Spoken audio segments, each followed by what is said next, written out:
Indiana Jones 5 has failed. I don't even know the subtitle for it. I'm not going to see this. I had no faith in this series. I hated The Force Awakens, right? I gave, Disney-owned Lucasfilm Films a shot. I went to go see, like, The Force Awakens when it came out.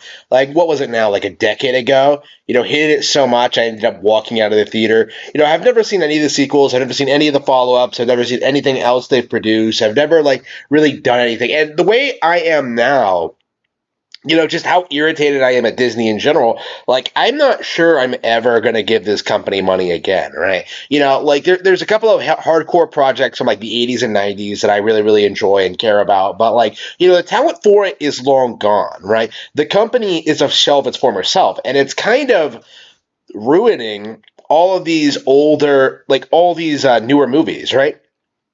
And Indiana Jones 5 is really an interesting case because it's almost exactly like 4 in the sense where, like, it's a sequel that did not need to happen, right? It just kind of comes out, it kind of releases, and we have honestly kind of a completely different response, right? When Indiana Jones 4 came out, people were going to see it. People were like, people hated it. People, like, were talking all this crap, but people still went to see it, right? They still went to see, like, Crystal Skull because they thought that, like, oh yeah, Indiana Jones, he's older now.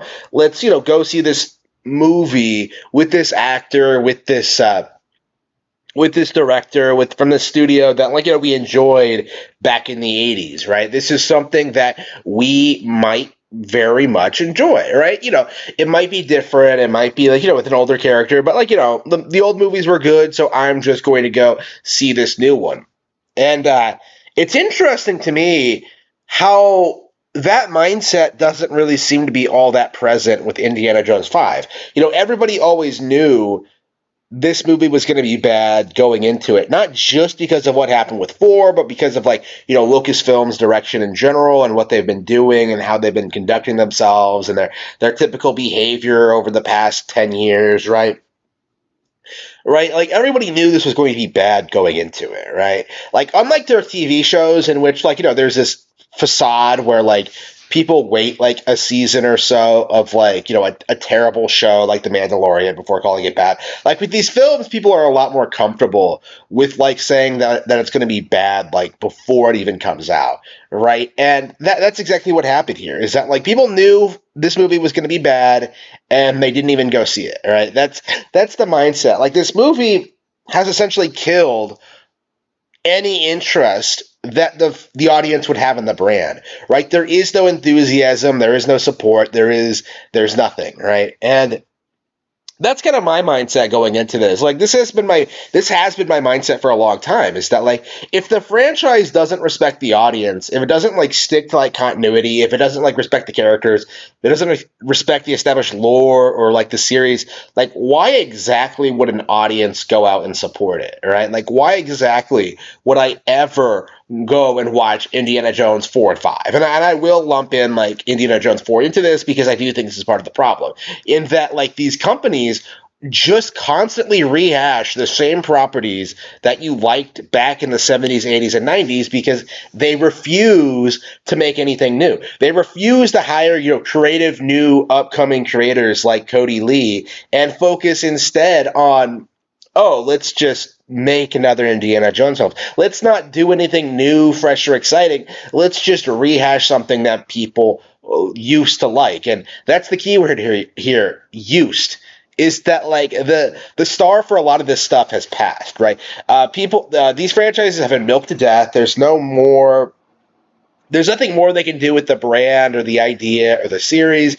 Like, Indiana Jones isn't flexible enough to exist outside the confines of, like, the original character, right? Star Wars was had a much bigger universe, and I think people right now are coping by saying that, like, oh yeah, you could do things outside of the sequel trilogy. Like, maybe the video games will be good, or maybe they'll make a good new TV show or whatever. No, it's never going to happen, but people are still in denial about it. Without, like, Harrison Ford in the lead role as Indiana Jones. Like, the series really has nothing. It really is just a generic, like, adventure archaeologist film. Now, you could argue that Indiana Jones established that formula, right, back in the 80s, right? It made it popular again, but there's no denying that it's no longer like the defining thing, right? And without being that defining thing, the series has nothing to offer people, right? There are, I'm sure, like so many better movies that have done this plot better, right? There are so many better examples of films that have just innovated and done more things. Video games, shows, like there are just so many alternatives to this. Like, I find myself baffled that anybody would ever have even considered going to see this without the woke aspect. And I do think that's the problem I've been having with a lot of like the criticism lobbied at these films. It's that like too many people are like focusing on the woke aspects and not at the just the simple fact that like the creators are just phoning it in, because that was always way more offensive to me than like any of like the allegedly woke aspects to these brands. Because I could see like people like there are things you could do with these characters or stories that would make like struggling and getting older and being like upstaged by younger characters interesting, right? Like, that is very much possible, right? But the way they're doing it is just incompetent and just fails to really like make an engaging, fresh, original story. This is not a problem with woke culture in and of itself. It's a problem with Hollywood not having the talent or the capacity to make new, interesting material, and that's been a problem that's been going on for a very long time. Like, I would argue that like film in particular has been woke since at least like the 70s, probably earlier than that. It's not anything new, right? People really need to like start calling out like older films for wokeness and stop taking them so seriously and start like disrespecting the cast and crew more for their political opinions. But like like at least back then they were able to make fun, interesting, engaging scripts with like interesting characters, and we're trying to be creative. Here it's just like a repeat of like the same thing, and that in and of itself is a far bigger issue at its core than it is the wokeness.